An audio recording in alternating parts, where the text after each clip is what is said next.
The debate में आपका स्वागत है, जहां हम अलग अलग नजरों से एक ही मुद्दे की गहराई में जाते हैं और किसी भी विषय के हर पहलू को समझने की कोशिश करते हैं। आज की हमारी जो चर्चा है ना, उसका केंद्र है कर्क राशि, मतलब कैंसर ज़ोडिएक, और हम बात करने वाले हैं साल 2026 और 27 के लिए उनकी ज्योतिषीय रूपरेखा के बारे में। बिल्कुल। कर्क राशि जल तत्व की राशि है जिसे चंद्रमा कंट्रोल करता है। और आज की हमारी इस चर्चा का जो कोर सवाल है वो बहुत ही सीधा लेकिन गहरा है। सवाल यह है कि क्या कर्क राशि के लोगों की ये जो बहुत ज्यादा सेंसिटिविटी है, उनके जो इमोशंस हैं, क्या वो उनकी सबसे बड़ी ताकत है? क्या यही उनकी कामयाबी का असली राज है? या फिर अगर हम इसे दूसरे नजरिए से देखें तो क्या ये गहरी भावनाएं उनकी सबसे बड़ी कमजोरी हैं?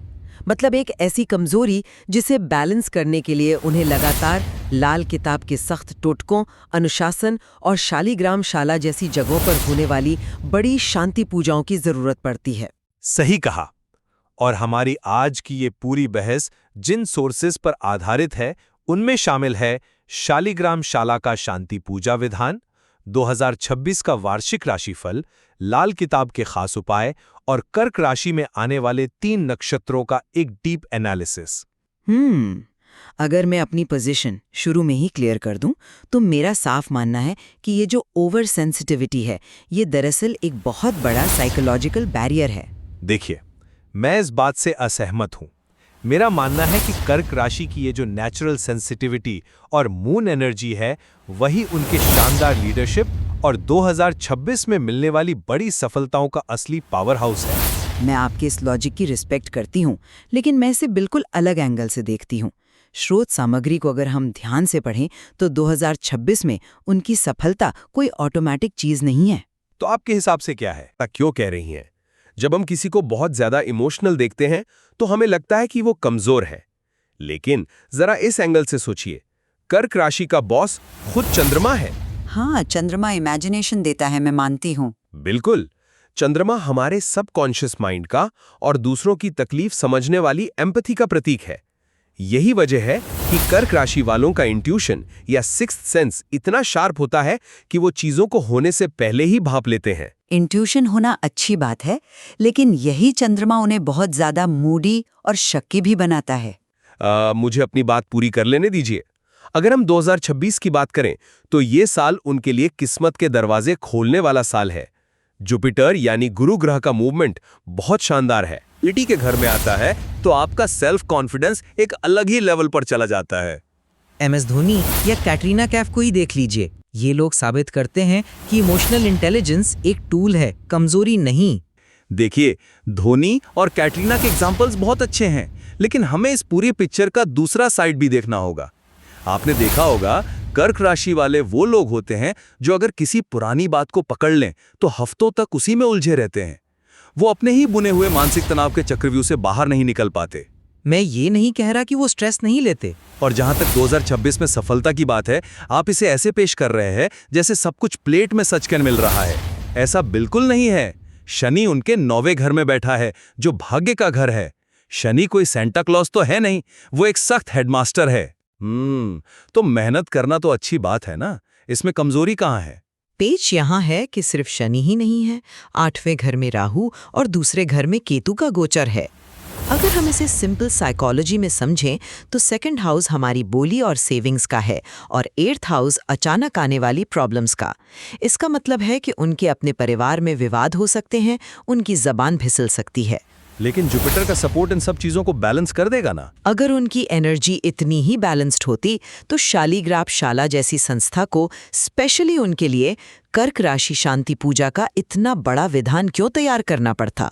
उस पूजा के डिस्क्रिप्शन में साफ लिखा है कि ये उनकी इमोशनल अनस्टेबिलिटी और भयंकर मूड स्विंग्स को शांत करने के लिए है। ये एक बहुत ही सॉलिड पॉइंट है, लेकिन मैं मानता हूं कि आप इसे थोड़ा ज्यादा नेगेटिव तरीके से देख रही हैं। शनि के डिसिप्लिन की बात करें तो कर्क राशि वालों की जो नेचुरल टेंडेंसी है वो शनि के रूल्स के साथ बहुत अच्छे से अलाइन होती है। 2026 में गुरु का प्रभाव उन्हें मीडिया, बैंकिंग और IT सेक्टर में जबरदस्त प्रमोशन दिलाने वाला है। खासकर 15 अप्रैल से 14 नवंबर के बीच का टाइम उनके करियर का गोल्डन पीरियड है। वो लाल किताब की चेतावनियों के बावजूद। कर्क राशि का सिंबल एक केकड़ा होता है। केकड़े की फितरत होती है अपने लिए एक बहुत ही सुरक्षित शहर बनाना। 16 फरवरी के बाद उनके लिए अपना घर या गाड़ी खरीदने के बहुत स्ट्रांग योग हैं। वो बाय नेचर फ्यूचर प्लानर्स होते हैं। वो हमेशा बुरे वक्त के लिए पैसा बचाकर रखते हैं। मैं मानती हूँ कि फाइनेंशियल मौके हैं, मैं इससे इनकार नहीं कर रही, पर क्या हम लाल किताब की उस एकदम क्लियर वार्निंग को इग्नोर कर सकते हैं जो शनि और भाग्य के कनेक्शन पर दी गई है? कौन सी वार्निंग की बात कर रही हैं आप? लाल किताब साफ कहती है कि शनि 9वें घर में भाग्य तभी जगाएगा जब वो एक मिलिट्री लेवल डिसिप्लिन में रहेंगे। अगर कर्क राशि वाला इंसान शराब पीता है, नॉनवेज खाता है या कोई भी चालाकी करता है तो शनि उनके लक को पूरी तरह तबाह कर देगा। तो ये तो किसी भी इंसान के लिए सच हो सकता है। इसमें कर्क राशि की क्या खास कमजोरी है? खास कमजोरी ये है कि उनका मन बहुत जल्दी भटकता है और जैसा मैंने कहा, केतु दूसरे घर में बैठकर उनकी बोली को कड़वा कर सकता है।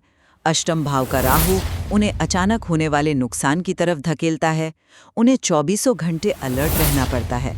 उनकी कामयाबी एक कंडीशन पर है, कोई गारंटी नहीं है। ठीक है, मैं एग्री करता हूं कि डिसिप्लिन जरूरी है, लेकिन अगर आपको कर्क राशि का बेसिक नेचर समझना है तो हमें उनके नक्षत्रों की तरफ जाना होगा। बिल्कुल, चलिए नक्षत्रों पर बात कर लेते हैं। कर्क राशि मेनली 3 नक्षत्रों से मिलकर बनती है। इसमें पुनर्वसु का चौथा चरण आता है और पुष्य नक्षत्र आता है। अब एस्ट्रोलॉजी में पुष्य को नक्षत्रों का राजा कहा जाता है। पर उसका एक रीजन है। रीजन ये है कि पुनर्वसु नक्षत्र के लोग बहुत ही धार्मिक, सच बोलने वाले और सोसाइटी में रिस्पेक्ट पाने वाले होते हैं, और जो पुष्य नक्षत्र वाले हैं वो इतने ज्यादा सेवा भाव वाले होते हैं कि वो अपनी फैमिली के लिए अपना सब कुछ कुर्बान कर सकते हैं। 2026 के प्रिडिक्शन में साफ लिखा है कि मई से 28 जून के बीच उनका लव और मैरिड लाइफ बहुत ही शानदार रहने वाला है। आपकी बात बिल्कुल सही है कि पुनर्वसु और पुष्य के अपने बहुत पॉजिटिव पॉइंट्स हैं, लेकिन आपने बहुत ही चालाकी से कर्क राशि के तीसरे और सबसे डार्क हिस्से को साइड कर दिया। मेरा मतलब है अश्लेषा नक्षत्र। मैंने उसे साइड नहीं किया, मैं बस कर्क राशि में अश्लेषा नक्षत्र के पूरे 4 चरण आते हैं। और आपको पता है इस नक्षत्र का सिंबल क्या है? एक सांप। इसके स्वामी बुध हैं। सोर्स मटेरियल साफ चेतावनी देता है कि इस नक्षत्र के लोग बहुत स्वार्थी, मौकापरस्त और जिद्दी हो सकते हैं। देखिए, सांप का मतलब हमेशा डसना नहीं होता। मैं डसने की बात नहीं कर रही हूँ। अश्लेषा का सिंबल सांप होने का साइकोलॉजिकल मतलब ये है कि जब इन लोगों को जरा सा भी खतरा महसूस होता है तो ये बहुत ज्यादा डिफेंसिव हो जाते हैं। आप जिस इमोशनल गहराई की तारीफ कर रहे हैं, ये उसका सबसे डार्क पहलू है। लेकिन ये सिर्फ तब होता है जब उन्हें कोई नुकसान पहुंचाने की कोशिश करे। प्रॉब्लम ये है कि उन्हें बहुत जल्दी लगता है कि कोई उन्हें नुकसान पहुंचा रहा है। यही वजह है कि प्रेडिक्शन में ये भी लिखा है कि 11 जनवरी से 17 फरवरी के बीच उनकी मैरिड लाइफ में भयंकर स्ट्रेस आ सकता है। ये एक साइकोलॉजिकल ट्रैप है। आप अश्लेषा को सिर्फ एक नेगेटिव लेंस से देख रही हैं। सांप का सिंबल विजडम और हीलिंग का भी प्रतीक होता है। अश्लेषा नक्षत्र के लोग बहुत ही शार्प और तेज दिमाग वाले होते हैं। मैं उनकी इंटेलिजेंस पर सवाल नहीं उठा रही, मैं उनके इमोशनल बैगेज की बात कर रही हूँ, जो आपने मेंटल स्टेट और बाहरी उपायों का पॉइंट उठाया था। उसी पर आ रहा हूँ। मेरा मानना है कि जो स्पिरिचुअल रेमेडीज हैं, जैसे मंडे को शिवजी की पूजा करना, मोती पहनना या सफ़ेद चीज़ों का दान करना, ये कोई बीमारी का इलाज नहीं है। ये विटामिन्स की तरह हैं। विटामिन्स? हाँ, ये उपाय उनकी पहले से मौजूद पावरफुल मून एनर्जी को और ज़्यादा रिफाइन करने का काम करते हैं। जब एक कर्क राशि वाला इंसान मेडिटेशन करता है तो उसका वो सिक्स्थ सेंस अपने पीक लेवल पर काम कर पाता है। ये किसी डिफेक्ट को छुपाने के टूल्स नहीं हैं। सुनने में अच्छा लगता है, लेकिन जो सोर्स मटेरियल हमने पढ़ा है उसमें शालीग्राम शाला की कर्क राशि शांति पूजा पर गौर करिए। इसमें 21 दिन तक 5 लाख मंत्रों के जाप का ऑप्शन दिया गया है। क्या आपको सच में लगता है कि इतना भारी भरकम अनुष्ठान सिर्फ एनर्जी रिफाइन करने के लिए होता है? तो आपके हिसाब से ये क्या है? ये उनकी सीरियस मेंटल अनस्टेबिलिटी और राहु केतु से होने वाले भयंकर कंफ्यूजन का एक सॉलिड ट्रीटमेंट है। साइंस भी मानती है कि स्ट्रेस से पेट खराब होता है। कर्क राशि वालों को डाइजेशन, अल्सर, ब्लड प्रेशर और यहाँ तक कि कफ जैसी प्रॉब्लम्स का खतरा बहुत ज्यादा रहता है। ये साइकोसोमैटिक इश्यूज हैं जो किसी को भी हो सकते हैं अगर वो स्ट्रेस लें। पर कर्क वालों को सबसे ज्यादा होते हैं। और जरा लाल किताब के टोटके देखिए। रात को सोते वक्त सिरहाने पानी का बर्तन रखना, हमेशा अपनी नाक साफ रखना, लेदर का यूज न करना, घर की छत न बदलना। लॉजिक यही है ना कि उनका मेंटल और फिजिकल ढांचा बहुत ही नाजुक है। आप इसे कमजोरी कह रही हैं। मैं इसे सेल्फ केयर का एक बहुत ही एडवांस सिस्टम कहता हूं। इसे ऐसे समझिए, कर्क राशि के लोग दुनिया भर की एनर्जी को एक स्पंज की तरह सोख लेते हैं। बिल्कुल, यही तो प्रॉब्लम है। ये प्रॉब्लम नहीं है, ये उनकी खूबी की कीमत है। सिरहाने पानी रखना कोई अंधविश्वास नहीं है, बल्कि साइकोलॉजिकली अपनी उस सोखी हुई नेगेटिव एनर्जी को फ्लश आउट करने का तरीका है। 2026 में उनकी यही स्पंज जैसी कैपेसिटी उन्हें मार्केट के ट्रेंड्स को सोखने में मदद करेगी। मैं कामयाबी को नहीं नकार रही, लेकिन हर सक्सेसफुल कर्क राशि वाले के पीछे एक बहुत बड़ा मेंटल स्ट्रगल होता है। वो अपने ही दिमाग के खिलाफ रोज एक जंग लड़ते हैं। 2026 में जब तक वो अपनी मेंटल क्लैरिटी को जबरदस्ती पकड़कर नहीं रखते, तब तक वो इन मौकों का कोई फायदा नहीं उठा पाएंगे। जुपिटर खुद विजडम का प्लैनेट है, वो क्लैरिटी देगा। लेकिन 8वें घर का राहु लगातार उनके सामने अचानक आने वाली परेशानियां फेंकेगा। लाल किताब में एक बात जो बहुत हाईलाइट की गई है, वो ये है कि उन्हें नशे से दूर रहना चाहिए, क्योंकि नशा उनकी इस इमोशनल वल्नरेबिलिटी को 100 गुना बढ़ा देता है।